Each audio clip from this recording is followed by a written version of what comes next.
Thank you. And it's great to see you all, and great to see so many of you here. This, as you probably know, is the, I think, third in a series of events that the Linen Hall, of which I am proud to be a board member, is running to mark 1922, 1972, and 2022, key years in the long history of this place. When internment was introduced in August 1971, it was to last until 1975, you'll probably remember, a British military planner called it, for some reason, Operation Demetrius. Who was Demetrius? Demetrius was the warrior king of ancient Macedonia, so there. And it was said of Demetrius that he conquered but never ruled. The irony of that seems to have passed over the head of the military planner at the time. It was also said of Demetrius that age taught him no wisdom, something that could never be said of the four people alongside me who have learned much from their experiences of the last 50 years. And like many of their fellow loyalists and Republicans, they continue to learn from each other. Let me introduce them to you. They are Jim Wilson, former loyalist prisoner; Eibhlín Glenholmes, feminist and Republican; William Mitchell, former prisoner, project director with ACT; and another former prisoner, Harry Donaghy, who's busy on his mobile phone at the moment, getting some urgent messages. So would you welcome them all, please?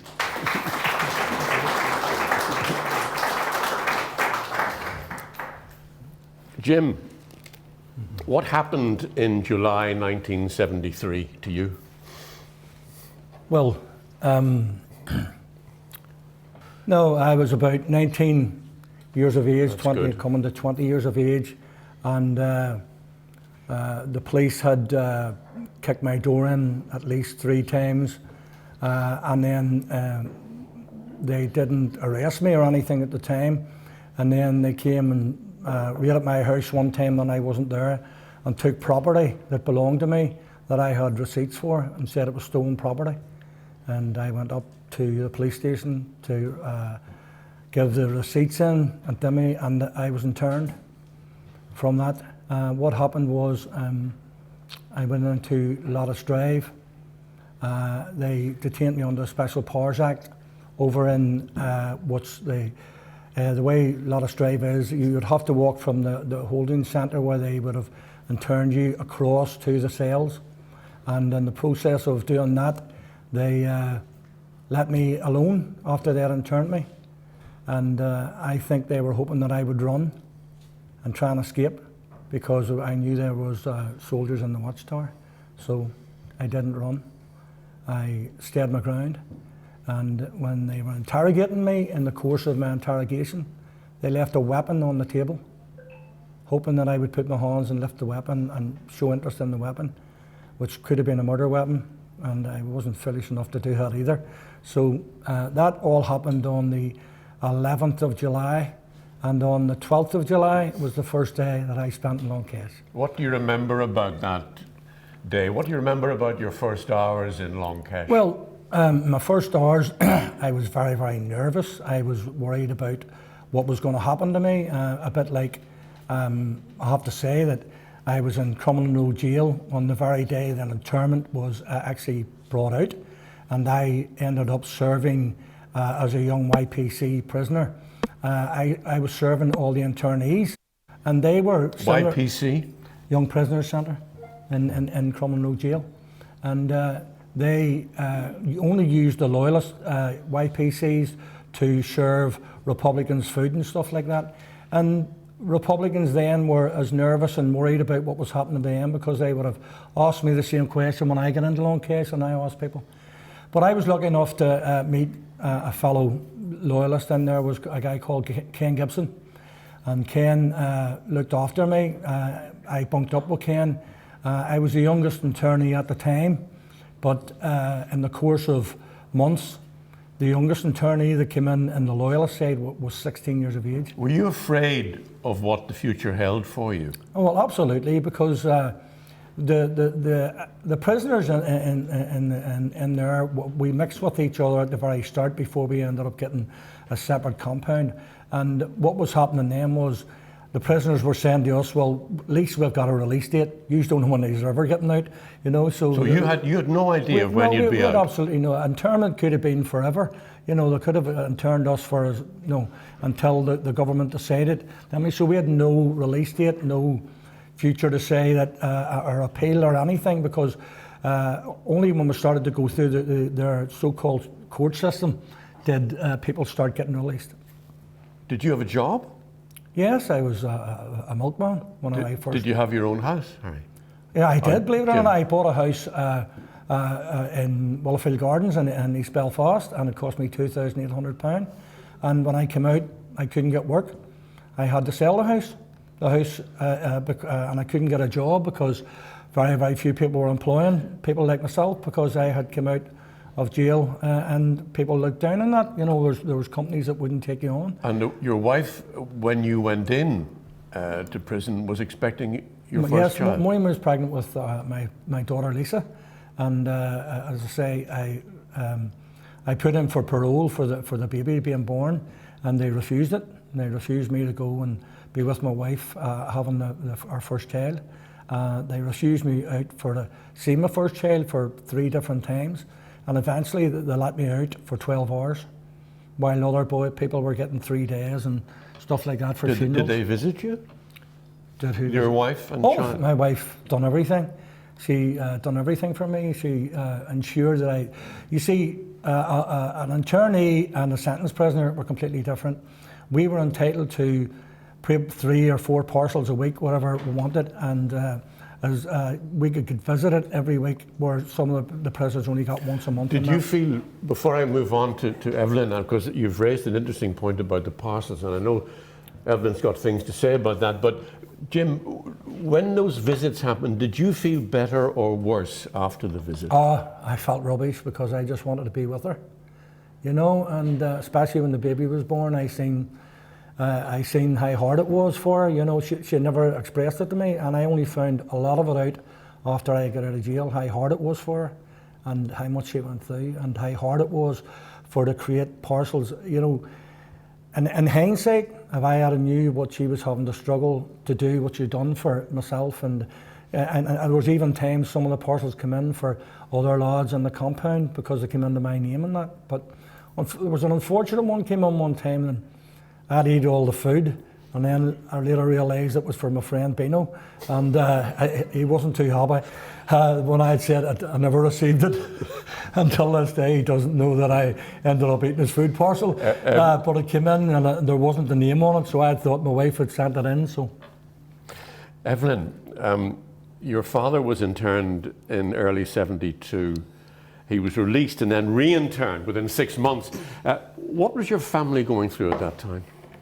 Well, I'd like to go back just one step, because although I am the daughter of a long cash internee, I'm also the granddaughter of a man who was interned on the Argenta. So I just want to contextualise that internment to myself and my family, although to my community, there was, and I'm sure it was shared in the other community as well, there was a build-up for months about the possibility of internment being introduced. But not many people really understood what it was. And when you put it into the full title, is internment without charge or trial. That's what internment was an abbreviation of.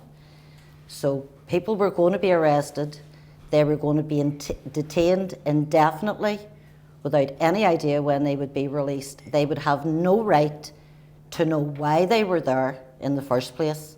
And all this was under the auspices of the Emergency Power Act, which only has legitimacy in the north of Ireland. So whilst I was aware of what internment was because of the historic context within my own family. What age were you at the stage your father was interned? I wasn't even at secondary school. You weren't at secondary school? No. What you've said put enormous pressure and cost families a lot. There were 4 of you at school, I think. Well, there were four children. In the previous year, we had, my father had always been fully employed. We had, unlike most nationalists in our area, bought our own house because my father wanted the right to have a vote. He was a very active trade union activist, and he had no ties at that time to the Irish Republican Army. But by the time internment came, we had lost our home. My father had lost his job. He couldn't go to work because he would have been detained. I lived in a very small area of probably around 2,500 nationalists. Where was that? In the east of the city. Yeah. And we were contained by the River Lagan on one side and about 44 loyalists surrounding that. So we always felt that we were predominantly hostages to the good behaviour of nationalists in other areas. If, for instance, they put up a tricolour to commemorate the Easter Rising, then the people in my area paid for it because we were vulnerable and we were accessible. I'm just interested though in the family pressure, and because Jim has raised this thing about the 3 parcels a week, and I mean, what did it take in a family to provide 3 parcels a week that you know, the prisoners, obviously that meant so much to them, but what did that take in the family? Well, I'll get into that because I know it was one of the subjects I did raise the other day, but I just want to explain the context of the immediacy of internment. My father was arrested finally. I remember 2 women coming to our door, my mother's door, telling my mother that my father was being detained. We rushed to the Newtonards Road, which is on the outskirts of our area, and we saw my father being wrapped in barbed wire by British soldiers, himself and an 18-year-old from our area. My father was badly beaten. They were kicking him from one side of the car park to the other. My mother was screaming. At that time, my father was unconscious, and when they dragged him past us, we thought we were going to look for him not in the police station, but in the morgue. Such was the extent of his injuries. My father was subsequently interned in Longcash, and the financial pressure of having a political prisoner in your family is unfathomable. We were working class. We had lost the breadwinner in our family. My mother had a recently born child, her youngest, Michelle. My mother, we were then forced to live with one of my uncles. We had no home. I had gained a scholarship to a secondary school.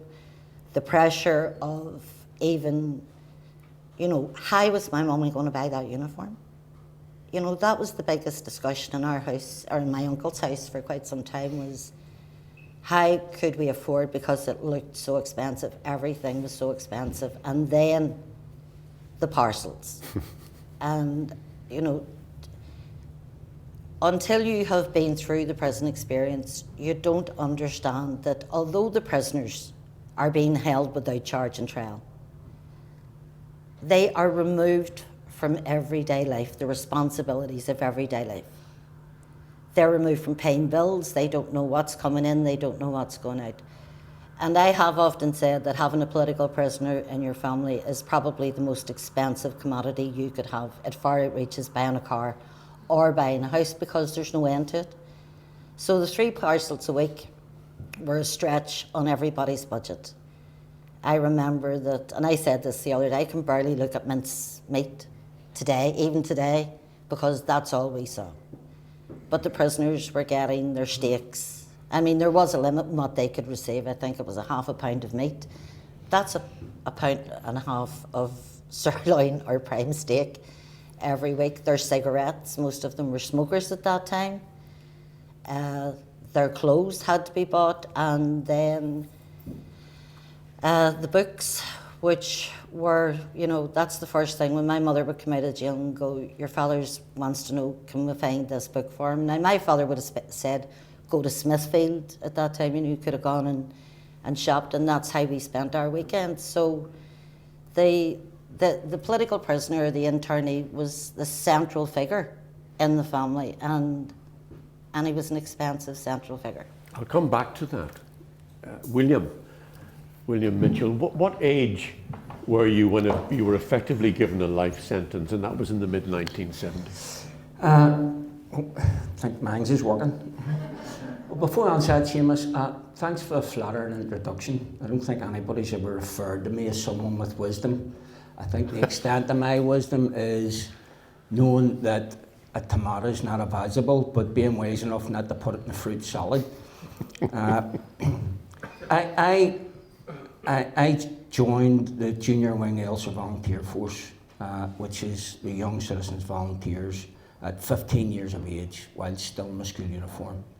And I was arrested in August 1975, just 3 weeks into my 17th birthday, and remanded to Crumlin Road Prison, which was a significantly rude awakening for a boy, literally what I was. And I should add, there was quite a lot of other boys there at the time. But it was an extreme hard environment that was obviously politicised. I was sent there on a Friday, but as is the nature of the Crumlin Road Gaol, you didn't see the governor on that day, so you couldn't be formalised in the prison because he liked to get away early on a Friday. So if you were unfortunate enough to be arrested after lunchtime, you had to wait until Monday morning. And I was sent to B Wing because of my young age and refused a political status, which is what I was claiming. So I had to protest immediately when I got there to be categorised as a political prisoner. But equally so too, when I did see the governor and I was formalised into the Loyalist Wing, C Wing, I went for remand the next day to Musgrave Street, which was beside the courts that you'll all know. And you were housed there underneath the courts, and you were brought up by the prison authorities and a collaboration with the RUC at the time. And at the time, the UVF were protesting about the length of time prisoners were being held in remand. Now, bear in mind, I was there 4 days and I was immersed in this protest. And my first action was to, first of all, be physically beaten by prison officers in the RUC and dragged from the holding cells underneath up in the dock, whereby with a laceration to my head and a severed nerve in my elbow, my first viewing of my mother was her seeing me with blood streaming down my face. And I protested to the judge at the time that I was protesting about the length of time UVF prisoners were being held in remand in Crumlin Road Jail, and I'd been there 4 days. Anyway, you were sentenced. No. So I didn't get the long you case. were on remand, I beg your pardon. I was on remand in Crumlin Road. But I was wanting to get William to the point at which you knew, did you, that you would be serving a particular length of time? Well, I didn't know that until subsequently the following year, Right. when I was sentenced to be detained at the pleasure of the Secretary of State. For how long? Well, you don't know at the time, Right. Seamus, so an indeterminate sentence. That, in layman's terms, is life sentence for someone that's underage. So if you're under 18 years of age, you can't be categorised as an adult, therefore you can't receive a life sentence. But they had a variation of it at the time because we had direct rule, and that was at the auspices of the Secretary of State at the time, whoever that would have been. And how long did you eventually serve, William? So I was between Crumlin Road and Longcash Prison for a total of 12 years and 9 months. So I had done it 17 and I came out at 29 years of age. And during the time you were in prison, I mean, you went to Longcash. What do you now recognise were coping mechanisms? Were there such things? I mean, do you look back now and recognise that there were coping mechanisms that you used to get you through that? Totally. Now, I wouldn't recommend that someone in their formative years goes to prison for almost 13 years to transition into a man.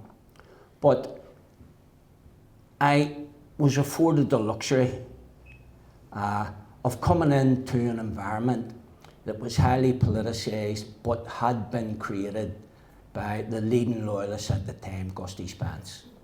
Because after his arrest and subsequent conviction in 1967, and I can't reaffirm this any more than I'm about to, but it is well propagated within our discourse that the fight for political status was secured by the well-known leading Republican, Billy McKee.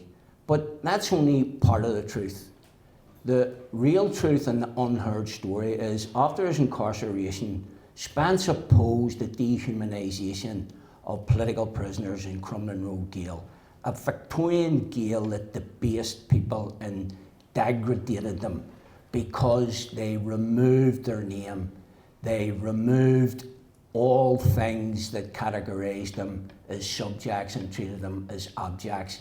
And Spence opposed this significantly in a number of ways, none more so than being on hunger strike on 3 separate occasions, the third time for 35 days, when at death's door he was convinced by his parish minister and his wife that being a martyr, not having any support from mainstream unionism politically on the outside, he would just become the object that people were treating him as. But what he did do, and again, Seamus, I need to reiterate this because it's not a story that's well documented. What he did do was he was astute enough to know that the jails were going to explode with young men after 1970, particularly since they were trying to kill each other in the street and then they were being enforced to share lanterns together in Crumlin Road Jail. He negotiated with McKee and others what he referred to as a no-conflict campaign. That was identifying that there was a common entity, that these people considered themselves enemies, and the common entity was opposing their dehumanisation. So he led significantly the fight for political status, and in actual fact negotiated with McKee and the leader of the official area at the time their own self-regulated form of segregation when they divvied up themselves a wing, so that a wing and a half would be afforded the provisionals, a half would be afforded the officials, and a wing would be afforded the loyalists. And they carried this campaign on right throughout incarceration, so that by the time I got to Long Cash prison, I had been politicised and inducted into this regime of discipline and camaraderie. And what that significantly did was it created a resilience that mitigated a whole lot of other things that I may have otherwise suffered had I not been politicised. Like, for example, doing time.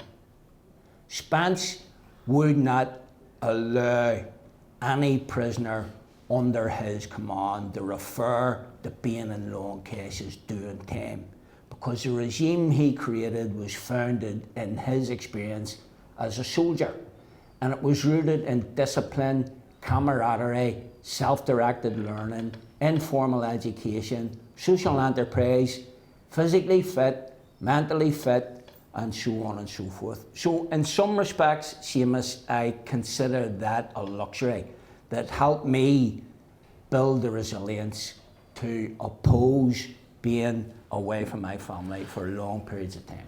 I want to thank, before I come to Harry, I just want to say at this point, thank you very much for having so far been so open with us about what your experiences have been, and to have taken us through the complexities of, not least the legal complexities, never mind the psychological challenges that you and your families faced at the time. Now, Harry, you spent your 18th birthday in Long Cash as a prisoner sentenced to 8 years. You served 4.5.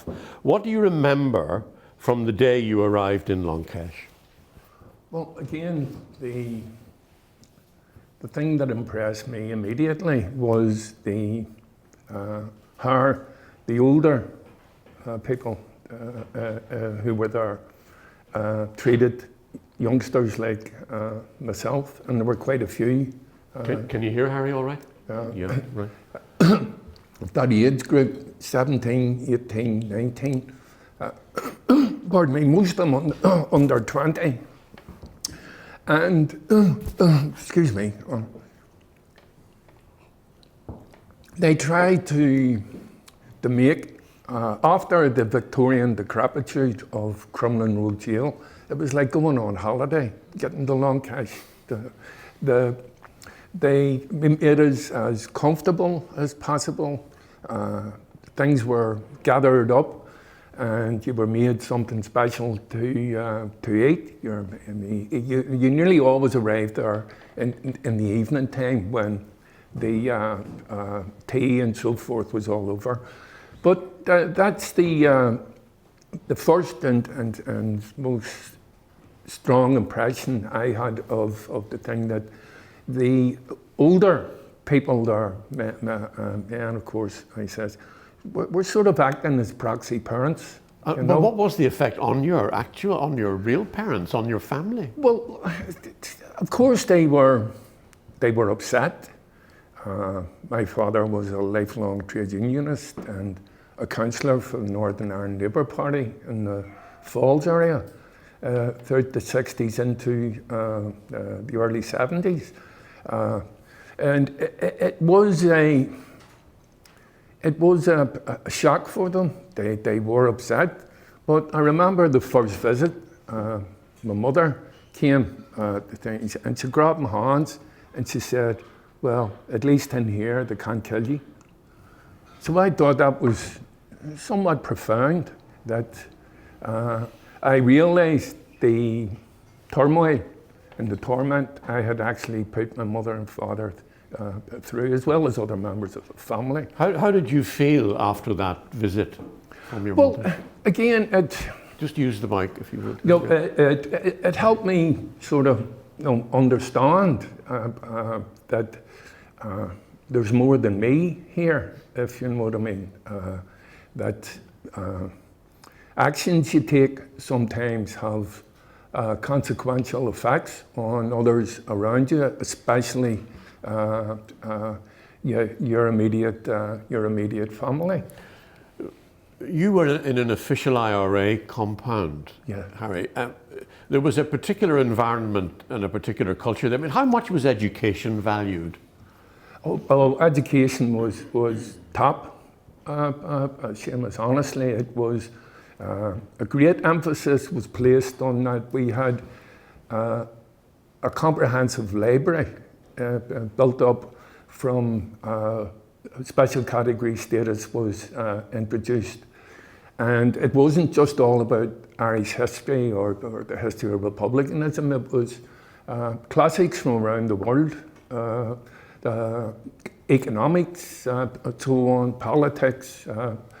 And it was a great release mechanism as well, because not everybody, but many of us, especially people of my age group, we got lost in the books, basically. We did our time reading, and I don't think at the end of it did any of us any harm.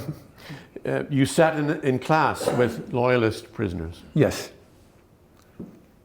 Again, the higher education setup at the time was there were certain porta cabins dedicated to... In Long Cash, which was otherwise effectively a kind of concentration camp. The old huts were there. No, these were modern porta cabins. Yes, but the accommodation... Oh, the accommodation was the old thing, says that. Nissen huts. There were from the Second World War. Yeah. When it was, I think it was an RAF base. Mm. Freezing in the winter, Jim says. Oh yeah, of course. That was, you got used to that as well, though. Yeah. But how valuable was sharing those classes? Well, again, it helped in establishing human relationships. I've often remarked that William's namesake, Billy Mitchell, I got to know very well in Long Cash, and it was him. He says it introduced me to the history of the English Revolution and the Levellers and John Lilburn, and so I was always eternally grateful for Billy in doing that. And when we met again outside, and the thing says that various ex-prisoner conventions and get-togethers, he would often remark that, didn't I tell you you would do well, you would go far? I said, well, Did what you were going through make you question the cause for which you'd gone to prison? yes, if I was thinking about it before, he says that confirmed it. He said about the ultimate futility of violence, that all conflicts, all wars, he says, eventually end up in a negotiated political process, which I would argue that people started thinking and talking about that in the various compounds in Long Cash at the time, that if the peace process got up out of any cradle, that was one of them there. Because people had the opportunity, although you're only 6 miles from Belfast, and sometimes you could sit on top of the water towers and follow the explosions and in the centre of Belfast. But people did use their time there, and it says, first and foremost, to talk to one another, and then to talk to others. Thank you, Harry, for the moment.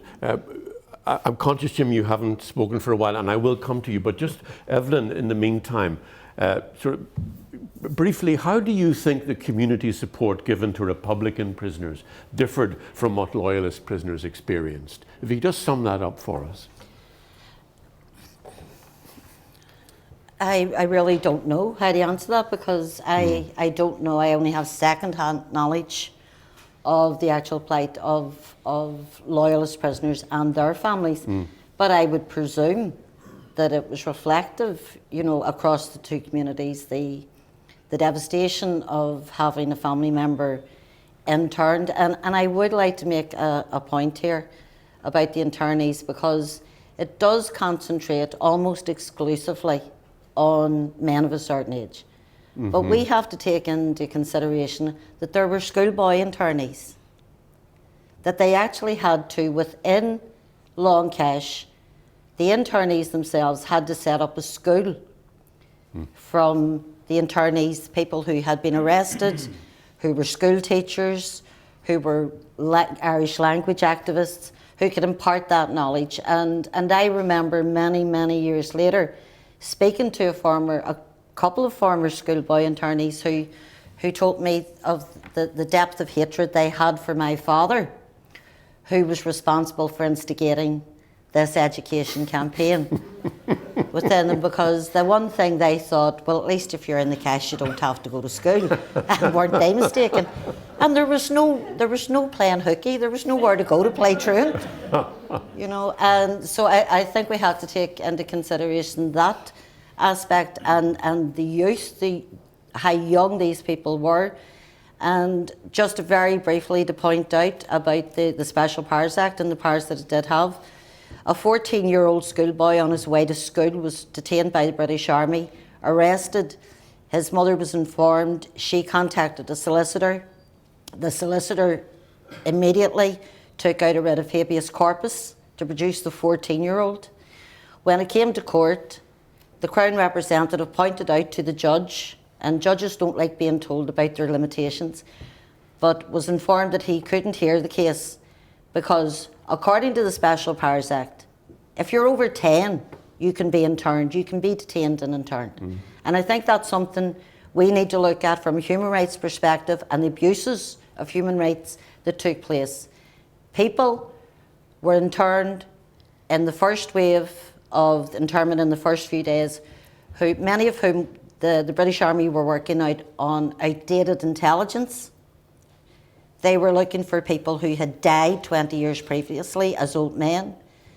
And we now know, because of the plethora of information now coming out through the Freedom of Information Act, that they were instructed, well, if he's not there, take somebody. Don't come back empty-handed from the houses. And my final point on the whole history of internment, it was not exclusively men. 40 young women also ended up in Armagh prison, serving their time. I think the youngest of them was 16, Anne-Marie Quinn.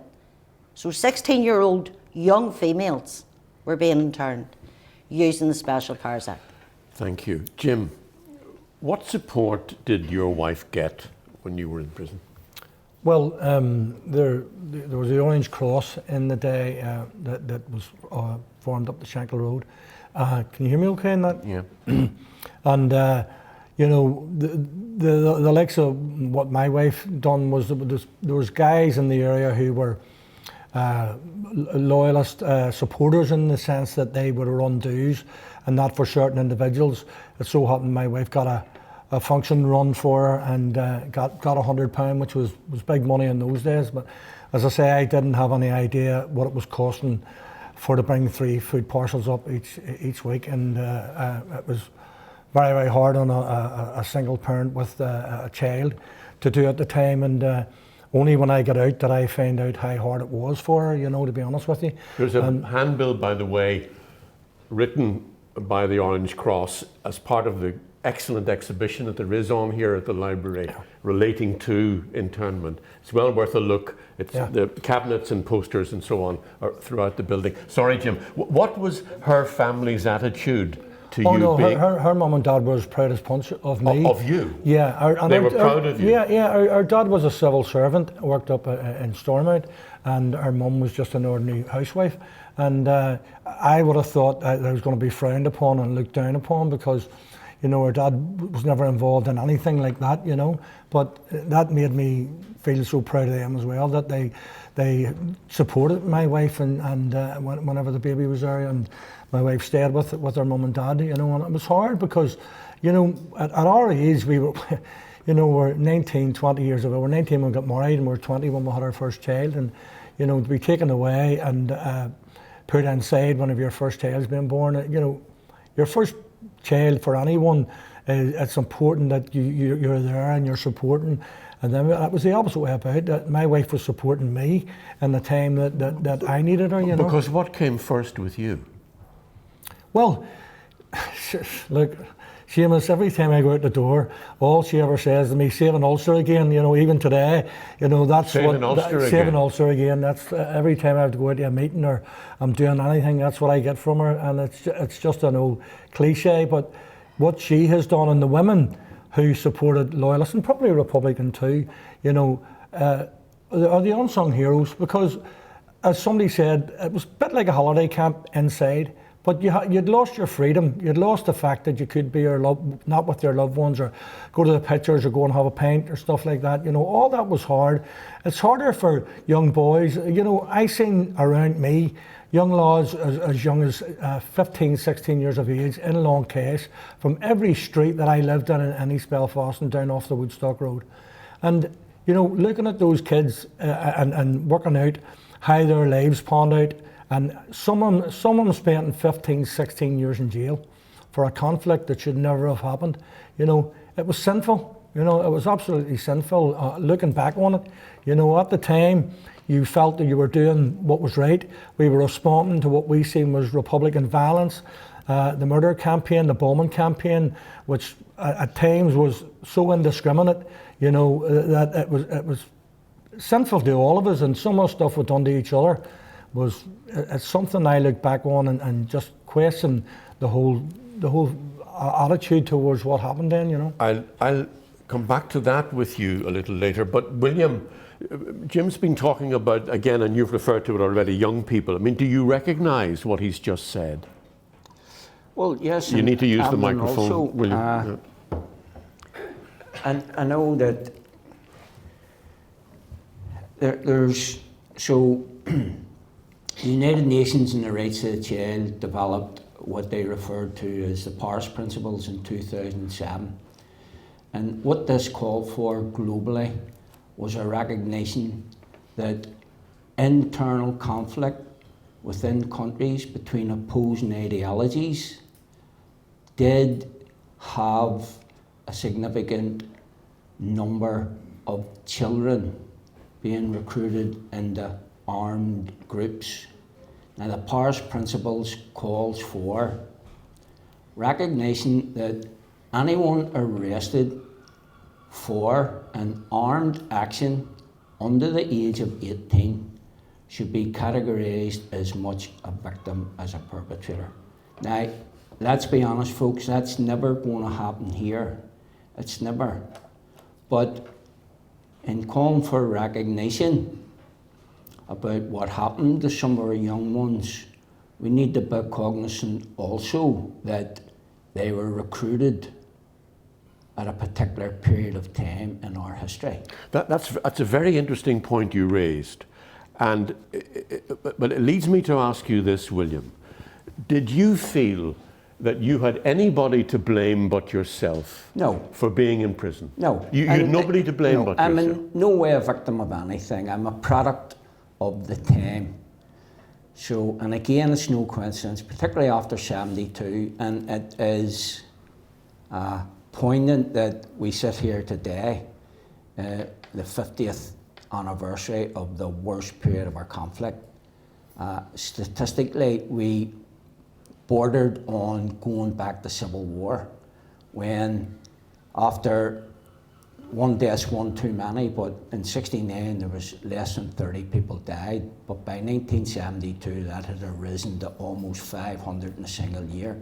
Now, if you extrapolate those figures proportionately to a wee small place this size, and you put it into countries that were protagonists within the conflict, like the United Kingdom, like Ireland, like the United States, and see the comparison, who would have allowed this conflict to go on for the length of time it did, given the statistics relative to this place? But I'm very interested in what you've just said about having only yourself to blame. And I know that all four of you have thought very deeply about these questions. Questions such as, do you feel society owes you something despite feeling that you've only yourself Seamus, to blame? The first thing I want to say in response to that is, and again, you know, these are myths that are propagated to suit people's own agenda. There was no less scrupulous figures waiting around hidden corners trying to recruit young men like myself, in my experience. I volunteered wholeheartedly. In actual fact, and I don't want to dwell on this, you couldn't just walk up to anybody's door in 1973 and rap it and say, here, I want to join up. So it actually was quite problematic to become part of an armed group at the time. But however, I did it voluntarily. So when I talk about being a product of the times, like for example, there was 61 Secretary of State prisoners across all the factions. 61, that meant there was 61 young men under the age of 18 convicted of murder, of political killings during the worst period of conflict, 1972 to 75.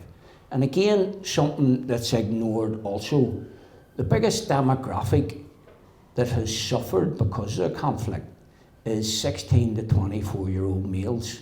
Now, you might equally contest with me that, well, that shouldn't be a coincidence since they were the ones that were keeping it going in the first place. But we can't ignore, to get back to your question, Seamus, we can't ignore society's role in all this. We cannot ignore the complicity and the duplicity of our so-called political elite that, as Seamus Mallon said, we had Sunningdale at one stage in our political careers, and he claimed that was Good Friday Agreement for slow learners. So, and again too, and those of you of a particular vintage, and I don't want to be judgmental, but looking around me, a whole lot of you will remember this, but we became known as the acceptable losses because, you know, right from Harold Wilson right through to Margaret Thatcher and all the rest of it, this place became the acceptable loss, because while it was ongoing as it was, people were willing to, I believe, let it just ferment forever and a day, until we got to the stage where, thankfully in 1994, the armed actors did something more compelling than any political agenda, and that was set the weapons aside. Jim, I'll be coming to you shortly, but Harry, I'm conscious you haven't had a chance for a while. There was a strong Republican tradition on your father's side, Harry. I mean, I'm getting back to the more personal now. But your maternal grandfather had served with the Connaught Rangers in the First World War, like so many from the Lower Falls. How did that side of the family see what you had done with your life? Well, again, unfortunately, by that stage, Seamus, all my grandparents had passed away. There was no hostility. I often heard my mother and talking about their parents and their life's experience. My grandfather's younger brother was killed at Gallipoli. My grandmother's youngest brother and eldest brother, both killed in action before the end of 1915. And there was a bit of mythology developed about when the nationalist soldiers came back from when they were demobbed, 1918, 1919, that they were shunned or they were spat on in the street, they were treated like pariahs. That's not true at all. If anything, it was the exact opposite. Now, my grandparents lived in 45 Gibson Street, and my father's parents lived in number 50. And there was never any clash or animosity. I always remember, even as a kid, the oval photographs of the soldiers that were killed in action. And my grandfather, him and his family were ardent Republicans in the 1920s. But there was never a conflict between them. There was never any animosity in that regard. You have hinted at something, more than hinted at something, which emerges in these discussions, but which doesn't really register enough with people. And it brings me to you again, Jim, and a question of people's attitudes towards you. What things have been said about you, Jim, that speak of how some people think about you? In reference to after the conflict? Yes, yes. Well, appearances in the media and so on. Well, stuff like that, you know. But well, what do they say? I set up a group in East Belfast called the Inner East Forum, right? And at one stage in the Inner East Forum, the Catholics in the Short Strand, whenever Gary Mason, Michael Briggs and others, community workers, met with them, they said they would meet anyone in East Belfast but me, but Jim Wilson, because I was a community worker by day and a terrorist by night. And then in my own side, in my own community, I got put up for a community award by the Housing Executive, which myself and my wife went to London. And it was a cross-community award from the Housing Executive to the community work that was being done in the area in the Lower Newton Ards Road. And I won the award of the whole United Kingdom. And when I got back home, a loyalist had put on the Facebook stuff saying that Jim Wilson got put up for that award by the residents of Short Strand. So there you have, on one hand, the Catholics in the Short Strand not wanting to meet with me, which I eventually did. I went down, I've been down the Short Strand a lot of times in the community centre, and I didn't give up on the community work or the stuff that I was doing because I thought it was right. Likewise, what I said was, you know, you had one section of the community saying that I was a terrorist, and the other section of the community saying I was a traitor. You know, so as I said the other day, you know, the fighting the war was hard, but see the peace, 10 times harder than fighting a conflict. Let's just dwell with you on something, an experience you had that has been much more meaningful and has stayed with you longer than any of the insults. Is there an example of someone that you've sat down with who was prepared to listen to you, even though they had suffered at the hands of loyalist paramilitaries? Yes, I was up at Coromila a lot of years back. Could you give it a bit more volume? Well, yeah, I was up at Coromila a lot of years back, and I just hope I don't get too emotional over this. We sat around the table. Sorry, just a sec. I think there are some of you who are having a bit of a problem hearing. Is it possible to boost these mics? Is it even on? Yeah. Maybe because this one seems to be. Try that one, Jim. Let me see. Can you hear me now? Yeah. Yes. That's better. Right. Hear my voice.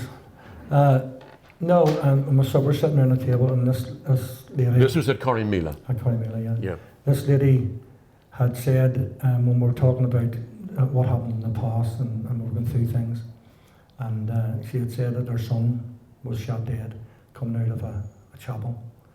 He had absolutely nothing to do with anything. He wasn't a Republican. He wasn't connected to anything at all. And it made me think, and it made me feel a bit sick of myself, to be quite honest with you, because I had said that I could well have been the person that sent someone out to kill her son. And that stuck with me for years, and I just told the woman that, and I said, look, love, this conflict, it was dirty and it was stinking for all of us. And when you look back and you see the pain that woman was still going through, and I seen it in her face, it made me feel slightly ashamed of being involved in the conflict. But how I can sort of live with myself is that I know that in those days, that when those things were happening, you know, my community was practically under siege by republicanism, and that there had to be a response, and we were the response, the working class kids of Belfast, and mostly, as William said earlier on there, you know, a lot of it is down to politicians as well. But are there people, just harking back to what William was saying, are there people you were close to who've not been able to live with the thought of what they've done? Well, no, I have a closet. I call it a closet, where I have a black door, which is about my part in the conflict, and I have to live with it. It's as simple as that. I have to live with it every day. When I look at I have grandchildren, I have great-grandchildren, and I look at them and I think of the things that happened in this conflict. I would never, ever in my life, none of my children would I ever let engage or get involved in anything of that description again. I think that what we came through and what we done to each other was sinful, just at the least. But, you know, we are not a very, very good community at helping each other to fix what happened in the past. We seem to be going backwards at times. It's like the Grand National, it's 3 steps forward and 2 steps backward, you know. So no, I like anyone, I'm a human being. I was a young boy when I engaged in the conflict. I have regrets like anyone else, and when I see other people who have suffered, I would hate that ever to happen to my family. So I know the pain that people have went through in this. And Eibhlín, you talking about, again, let's move it wider and talk more generally about political prisoners. You have tried to have political prisoners recognised, and it goes back to something William was saying earlier, recognised as victims and survivors. Well, can I just make a few interjections, just a few corrections but here I'm really interested in this point. I know you are, but we'll take it there. But Yeah. I just want to be clear about where I'm coming from. See, first of all, given the sensitivities of what my community went through in 1981 with the hunger strikes, no one in the short strand would ever use the word terrorist, so you can rest assured that that wasn't said. The other thing is, I think that whilst we're concentrating very heavily on the roles of the various factions and organisations here, there seems to be and avoidance of the genesis of this conflict, how it came about, and who was really responsible. Because do you see this whole society? We are the victims of mismanagement, misrule, discrimination, and a total lack of concern for every citizen that lives in this region. So, whilst people can accept, and in their own personal journeys, I accept that people feel remorseful, I accept that people feel sad, I accept that people may have regrets, I cannot sit here and allow two communities to accept full and total responsibility when everything that happened here was because of the British government, and I include the Irish government in that as well. This region was abandoned. This region was badly run. The claims and the demands in the early days of the civil rights, if they had have been met, could possibly have avoided the lost generation that we represent sitting in this room. What do we do now about the lost generation of prisoners? And that's the question. But I do know that it has meant a lot to you, and that you have, as I say, tried to have them recognised. Try is the important word there. Well, what I would like to say, and I am going to continue in what you're saying about try to have them accepted. When I was 16 years of age, I was the victim of a loyalist assassination attempt. Due to my father's incarceration in Donaghy, it was a policy at the time to attack the families in an attempt to dissuade Republican leaders to continue leading. My father was inaccessible to them because he was in Donaghy. I wasn't. So I was the victim of the assassination attempt by two young loyalists. They did shoot me. The gun jammed as one of them stood over me. And I to this day will say, I don't know who was more frightened, me or that 18-year-old kid holding the gun over me. So I now know who those young men were. One of them is no longer alive. I bear absolutely no animosity whatsoever, and have not a thought that he owes me anything. He was a product of the societal conditions that we were brought up in, and I cannot condemn him for what the British government has done to all the people that live here. And I've forgotten your question. What was it? Well, yes, about you've tried to have political prisoners recognised as victims. Look, and I did say this 2 days ago to you. There is no one who lived in this region over the last 40 years who is not a victim. Everyone has been affected by it, to some to greater extents than others. The lost generation who lay in our graveyards, the lost generation who spent 20 and 30 years of their lives in prison, deserve better. And I do believe that there is a conscious desire for peace. It's fragmented, it's troubled, but we're on the path of getting there.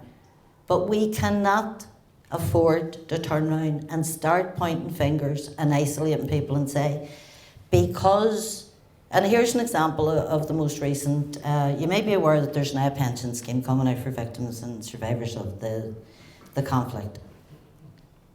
What will happen is that if someone who went to prison as a young man and came out and years later, something happened to him as a result of an incident and he ends up on a wheelchair, he can't get a pension. So there's a selectivity and there's a hierarchy of victimhood being brought out. And if we want to truly embrace a new future, then we need to stop pointing fingers, apportioning blame to each other. I have my own personal opinion of where I would lay the blame. It would be with successive British and Irish governments. But I will refuse to call the people who were the victims, as much as I was, anything but victims and survivors. Thank you. Harry, I'm wondering what made the difference for you. You came out of prison, you got a job, you later went to Moscow in the Gorbachev era. You got a degree from the Lenin Institute. You also met the woman who's now your wife. How was all that possible? Well, I don't know. Well, I don't think it was a series of accidents. Did you marry them? Did you marry? Aye. He was always a comic. It's just that the circumstances had changed, and it wasn't just local, national. He says it was international as well. The accession of Mikhail Gorbachev as General Secretary of the Communist Party of the Soviet Union was transformative in the relationships between East and West.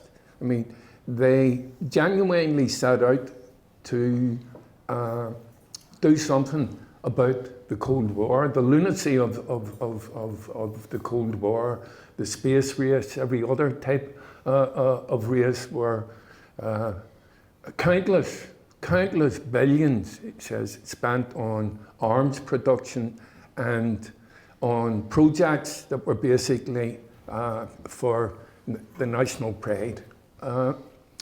The opportunity arose, and they said, well, look, you studied this particular period of history in Long Cash.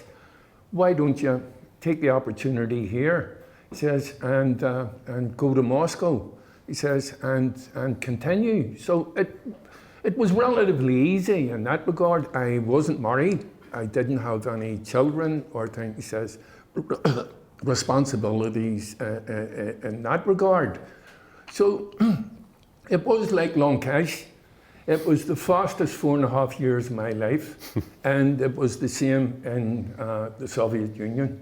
And again, it's all been lost now, I think, that people who would remember the Gorbachev era. Mm. I mean, Gorbachev toured the world and was hailed everywhere he went as an alternative to what had existed in the previous 40 years.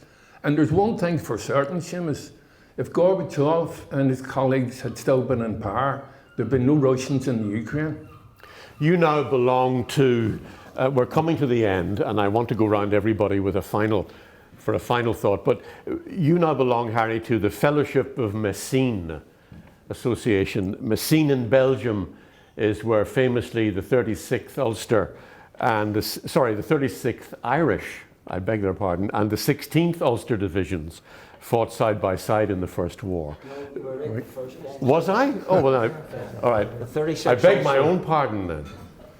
Okay, the 36th Ulster and the 16th Irish. Right. There's a lesson for me today.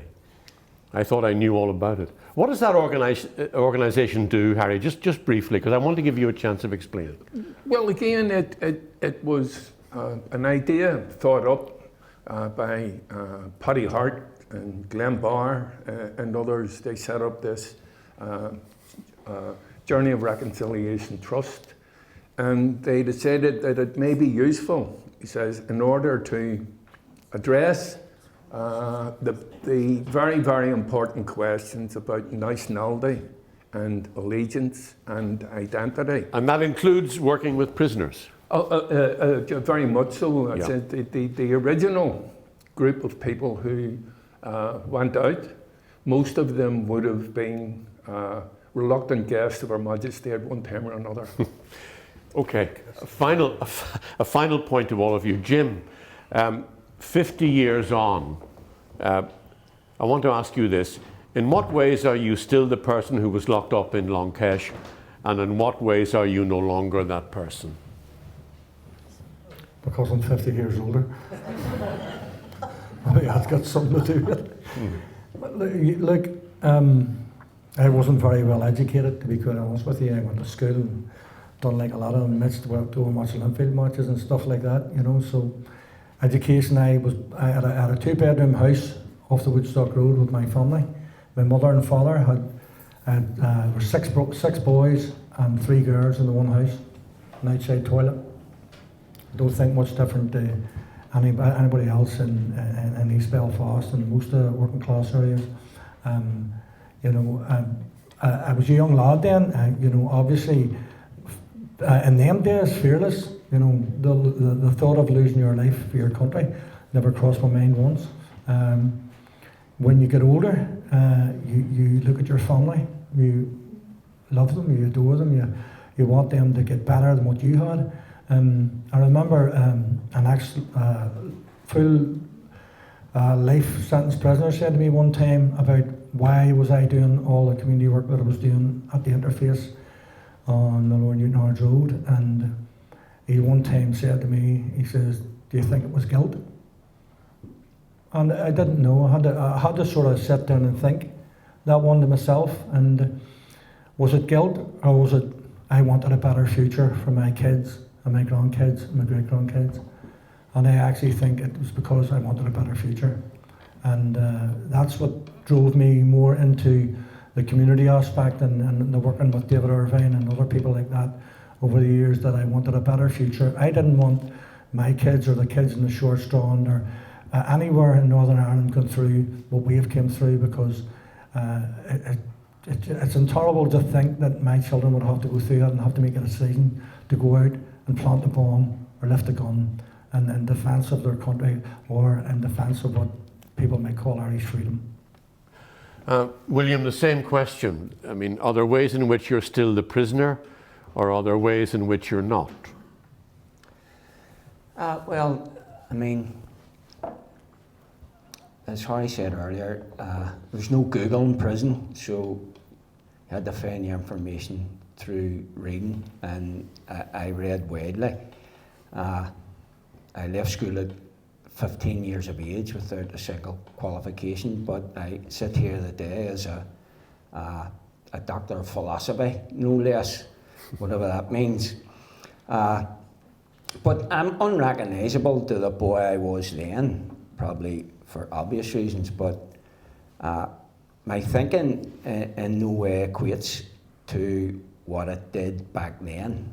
Like, let's be honest, at 15 years of age, I couldn't have necessarily articulated any political ideology to anyone.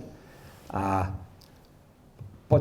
retrospectively, I was a political animal and still am, and I say that with a small p, because it's rooted in community politics, and it's rooted in trying at some times to redress what's by and large propagated about people like myself and their role in the conflict.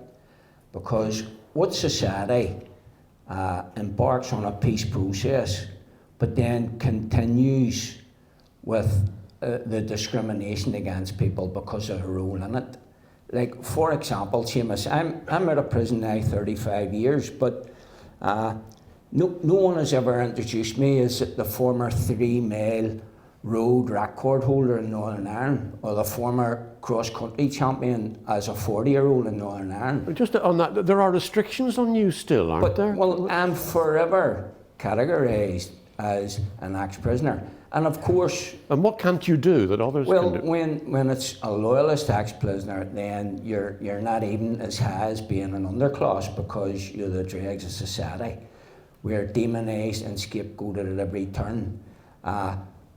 Well, Seamus, and look, I'm not calling for anyone to have any empathy or sympathy given my role in the conflict in the past, but there needs to be new understandings created about the role of young men during the conflict. All right. Unfortunately, is not going to happen when you have people imposing private members' bill in Stormont, like Jim Allister, that actually calls for further discrimination. I mean, where in the world can you raise to the echelons of being First Minister, but you can't hold an office of a special advisor to yourself? I mean, it just doesn't make sense. Well, that bill is a debate for another day, and we'd love you to have Jim Allister as well as those who oppose him here to discuss it. But in the meantime, Harry, the question to you, the prisoner or not the prisoner? What now? I like Just the mic. I like to think that it hasn't been the defining factor or motivation in my life. Now, maybe I was lucky because of the chances that I got, but I've always, from studies in Donaghy and studies in the so-called former empire of evil, I've always tried to act as a cheerleader for new approaches for things. Says, look, especially I get worried and concerned when I hear young people who weren't born. He says, they're born after the Good Friday Agreement was signed. And the bitterness, the sectarianism, the hatred, you think, he says, is as strong with them as occurred in the previous decades with people like ourselves. At least that generation had the maybe the foresight. I know I have to be careful with words here. I don't want to be creating things that weren't there, but I remember, he says, position papers, political position papers were exchanged in Long Cash on a regular basis. Some of them quite hefty documents about where X organisation stood and what it wanted, and what it would try to achieve.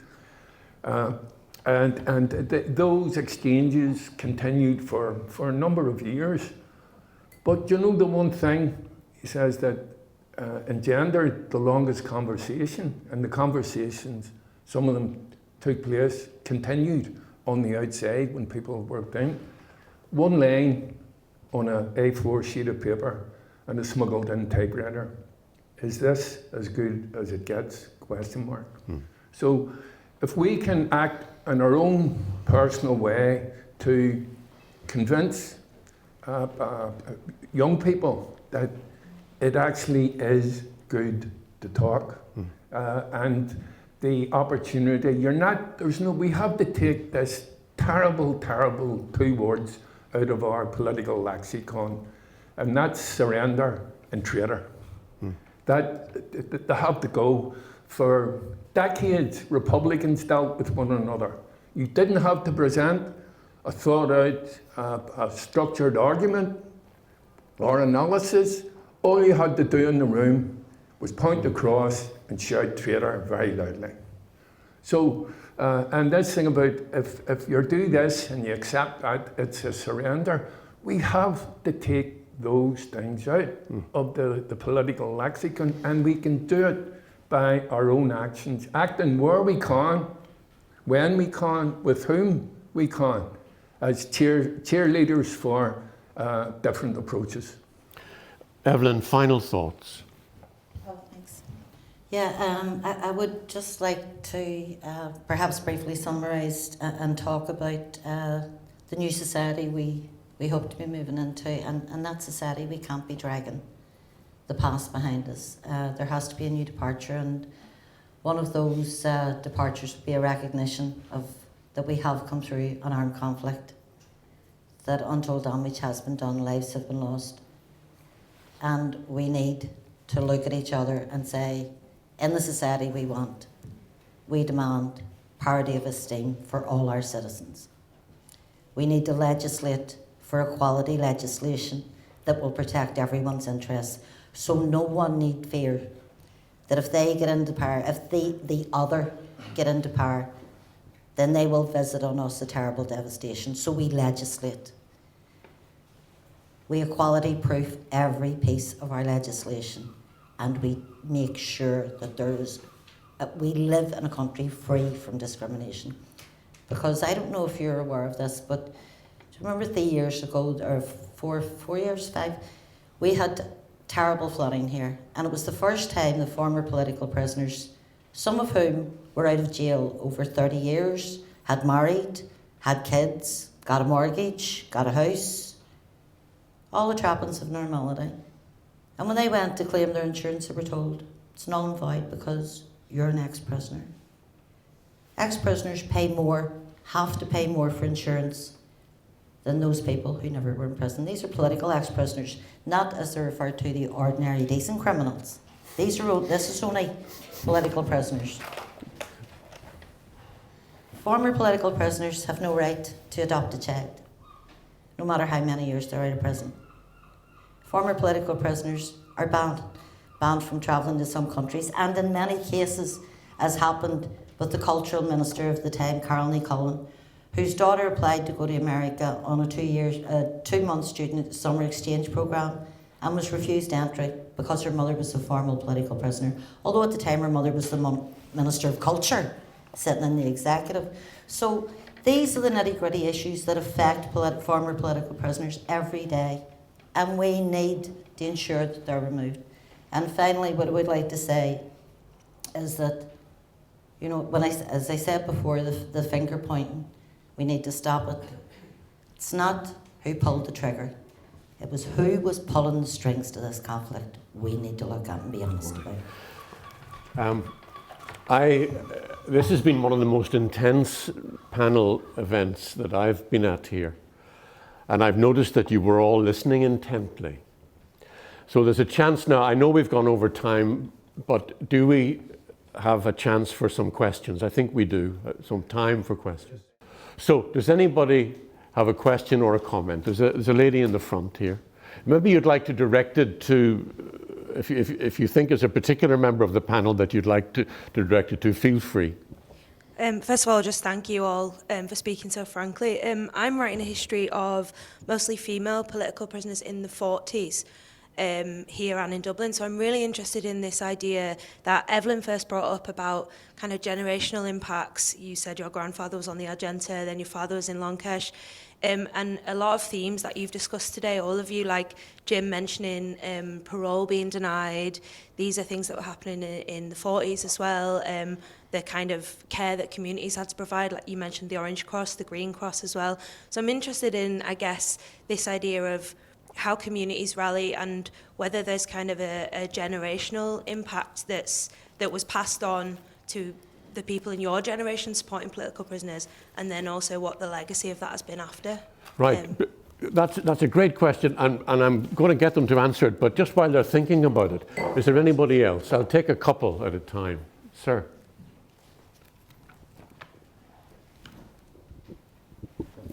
More of a comment than Yeah. a question. I think it's interesting that context for what happened here was only given by one of the panel, which was Eibhlín. To my mind, it was very internal to the 6 counties, the examination of events. It was basically nobody went into the whys or wherefores. I think that's quite tragic. Of course, reform was being looked here in the late 1960s, early 70s. Well, I mean, who was it, Louis the 16th or 15th? See, if reform isn't given timely, it's going to be a revolution. Mm-hmm. I'm not saying that all of the events which took place during the 40 years of the conflict can be totally, I don't know, justified. Let's use the word justified. It was quite bad times. But I mean, we can't examine events in their isolation. I mean, one of the main things being talked about in the media at the moment is Michelle O'Neill's comment last week about the conflict could not have been avoided, that was inevitable. Well, in all honesty, I believe that probably is the case from my perspective as an Irish Republican. So I think it's almost sad. Where are the representatives of the people who Eibhlín named there? Where's the Unionist Party here for this discussion? Where's the British government ministers who ruled here? I mean, it's absolutely acknowledged today that for 50 years it was a one-party state and it was a discriminatory state. That's not my view. It's acknowledged. But no, I'm not finished. But when I queried quite a senior Unionist politician who was a politician up to relatively recently, what he said to me, that wasn't my problem, that was my dad. I'll come to the panel. Just, I think, in fairness to the Linen Library, this was very clearly billed as an event in the whole context of their project to look at those 3 crucial years over the century. And this particular one was to do with the experience of prisoners. I think everybody who came was pretty clear about that. I also would want to say, sir, that I am delighted that you have felt able, because that's what the Linen Hall Library is all about, that you have felt able to put your hand up and honestly say, and everybody here respects entirely what you have just said, but it's great for me as a board member of the Linen Hall Library that you have felt able in these surroundings to give voice to that opinion. and because the Linen Hall Library prides itself on being a neutral space, a safe space where people should be able to feel, if they want to say exactly the kind of thing that you have just said. So we appreciate that. So thank you very much. Yeah, I'll take one more and then we'll go to the panel. One of the panel commented on the fact that discrimination on behalf of government or whatever here over the years has a contributory factor to some extent in young people joining up. Can I just put that into context? I grew up in the 40s and the 50s and the 60s as a Protestant in the Republic of Ireland. And I can assure you that discrimination on behalf of government and church, particularly state church, and poverty was huge compared to anything in Northern Ireland, and certainly not in any respect any less. But there was not the same reaction. Smaller numbers, of course, but it did not result in violence. Thank you. Okay, thank you for those extremely thoughtful contributions. Can I just go to the examining events in isolation one first of all? Jim, did you want to say something about that? Yeah, well, that's the right one. Yeah. That's the right one. I totally disagree that the conflict was inevitable. Evolution in the world, if you look at discrimination, absolutely discrimination against Catholics in the 50s, 60s, there's no question about that. But if you look at America and the black people evolved and how they didn't have to go out and bomb, shoot and murder to attain, because within the realms of time, when people started to realise what is right and what is wrong, eventually the Americans had a black president. So I'll take the words of an ex-Republican who I watched on a recording one time, and his words were, "What the F was it all about?" Because to me, there wasn't a need for a bullet, a bomb, or anything, and we possibly could have got to where we are without all these things happening. So I totally disagree with anybody who says that violence is the answer to attain something. And we have constantly got this in our agenda in Northern Ireland, and it's so annoying that when decisions sometimes in government levels are being made, it's because of the threat of violence. What way is that we are bringing our children up to look at that and say that that was right? Violence is not right at any time. Okay. I want to hear from the other three of you, and pick whichever one you want. The intergenerational aspect of the impact of this on families, of imprisonment on families, or that there was discrimination against people of your tradition, Protestant tradition in the Republic, or that you can't examine events in isolation. So, William, do you want to have a go at any one of those? Yes. So I think Michael's comments are by and large accurate from his perspective, but I think they need tempered with, as is the case, every argument has an equal and opposite valid one. So it might be right, Michael, that there is acknowledgement of the monolithic state of unionism, where in some respects discriminatory over time. Let's not ignore the class distinction. Let's not ignore the working class Protestants equally were discriminated against also. But it is also widely acknowledged that by mid-1972, all those key tenets within the civil rights movement had been legislated for, yet we still had the worst year of the atrocities. Why did we have an additional 2 decades of conflict from the Republican movement if, as we have heard retrospectively, the war was about a war of equality? If those things that's been acknowledged were legislated for by 1972, why did it continue to be sustained? Harry. Well, again, I go back to my grandfather and their generation. They were all passionate nationalists. They believed that Home Rule was the political answer for Ireland's future. When my grandfather returned, his younger brother was dead at Gallipoli. His two brothers-in-law were dead in the green fields of France. My grandfather ended up serving, fighting the Turks in Palestine, was wounded in action, and was actually, the war had came to an end when he was demobbed and sent back home.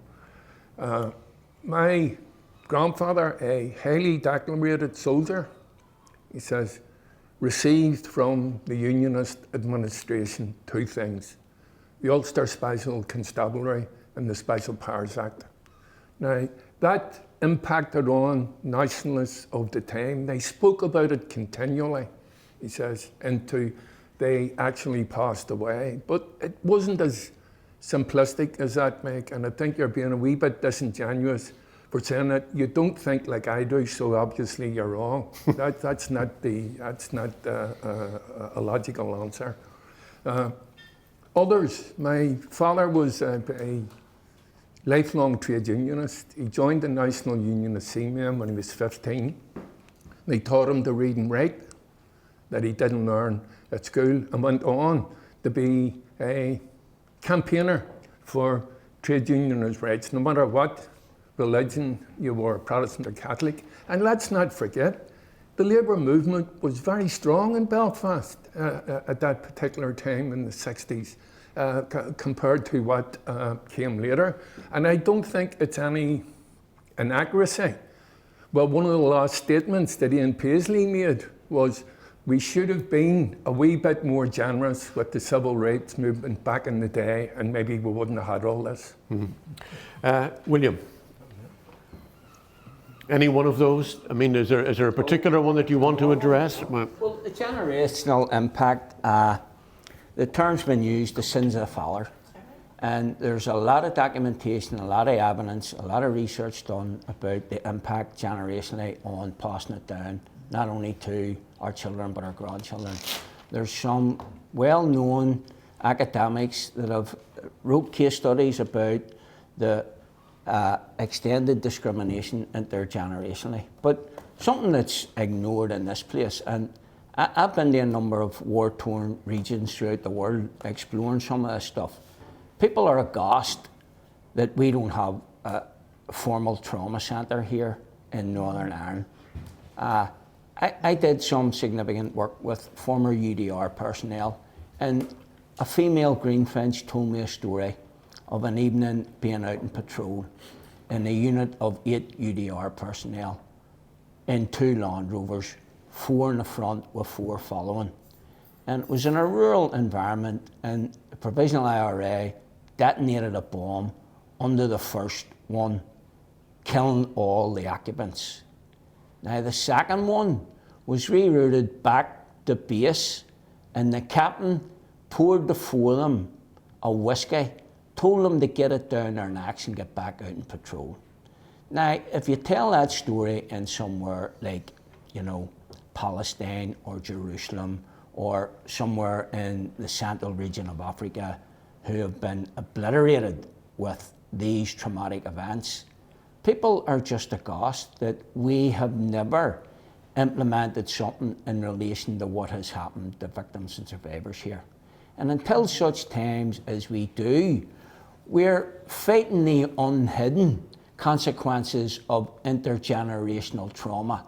I don't know if my children and grandchildren will be affected by my actions.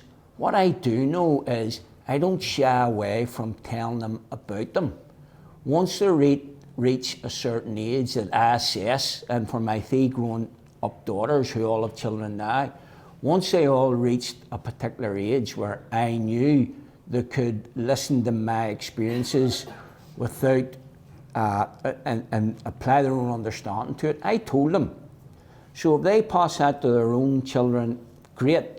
But if they don't, when they become of an age, I most certainly will be telling them of the experiences. So I don't know, Seamus, about intergenerational trauma, because on occasion it is quite hidden. And I'll finish by saying more so with male former political prisoners in my experience. So one of my collaborative organisations recruited 2 counsellors for a 2-year period to engage face-to-face with political prisoners who was identified as suffering mental health issues. And in the 2-year period, 2 people came forward. Eibhlín, I'd be very interested in your insights on the intergenerational impact of imprisonment, but feel free, just in the last couple of minutes, to range over the other points that have been raised as well. I think I've generally been doing that anyway, just over-tasting. I totally applaud you for saying what you said about the conditions growing up as a Protestant in the 26 counties, and I apologise for it, and I'm sorry it happened. And as a woman, the rejection and the discrimination against women from the church that I was born into, the Catholic Church, is something that I would not like visited on any other sector of my community. On the community support for prisoners, in my area alone, and I do happen to come from, I will say, the Short Strand, though it's actually Ballinmacar, you can't call it the Short Strand, my father would be turning in his grave. Our community was a community under siege. We were a very small area. The support from other neighbours for a political prisoner wasn't that great because everybody had one of their own. You know, so you just sort of did what you could do because there was a high proportion of people in my area who were in prison, and that was male and female as well. On the lack of support, this has been I suppose a hobby horse of mine for many years, is the lack of post-traumatic stress for political prisoners within the COSTA network, which is Republican former political prisoners.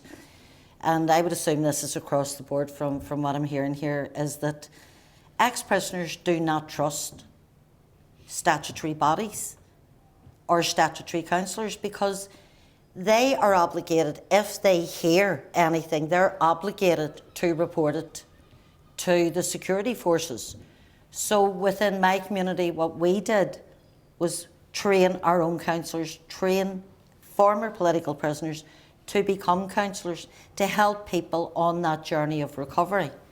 And the elephant in the room, which is often is almost never spoken about, is the high level of alcohol and prescription drug dependency in our areas in general, but particularly within the former political prisoner community.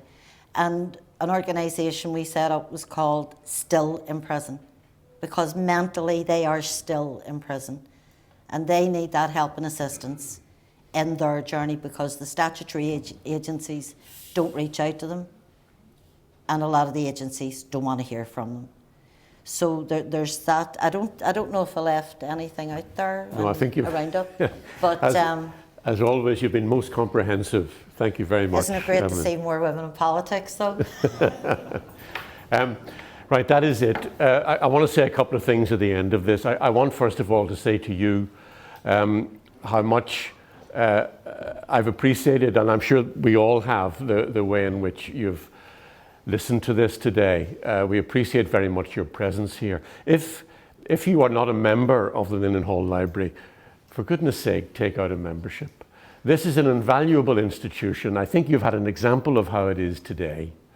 Because I doubt if there's anywhere else, and there isn't, in my experience, there aren't many places where a discussion of this nature, of this intensity, between people and among people who have deeply, deeply differing views, but who have managed to come together today and share experiences. And I commend, this is where I come to you, I commend your honesty, your openness, your courage, and your graciousness in how you've spoken to us and each other today.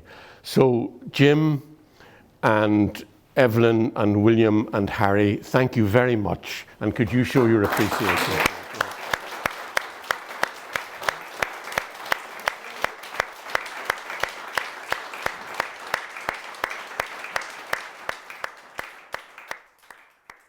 So have a look around the exhibition, become a member,